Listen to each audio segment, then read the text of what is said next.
Welcome to our channel. Today we how to log into Quicken Home and Business step by step clearly. Open your web browser. Type in the URL for Quicken Home and Business. Press the Enter key. You will be directed to the Quicken homepage. Locate the Login button, usually found at the top right of the page. Click on the Login button. You will be taken to the Login page. In the first field, enter your email address associated with your account.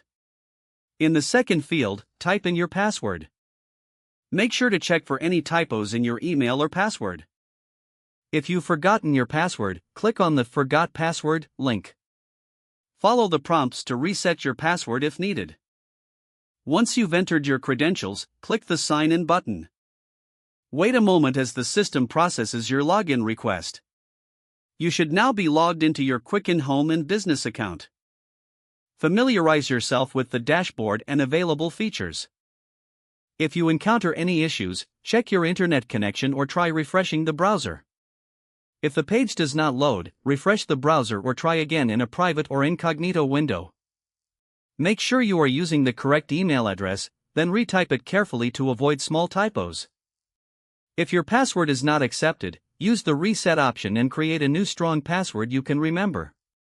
Check your spam folder for verification or security emails, then complete any requested confirmation steps.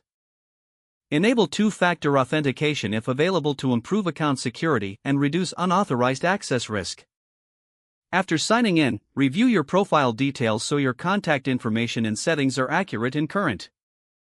If you see an error message, note it down and try again after restarting your device and internet connection. Log out when you finish, especially on shared devices, to keep your account and payment information secure. If the page does not load, refresh the browser or try again in a private or incognito window. Make sure you are using the correct email address, then retype it carefully to avoid small typos. If your password is not accepted, use the reset option and create a new strong password you can remember. Don't forget to like this video and subscribe to our channel for more step-by-step tech guides.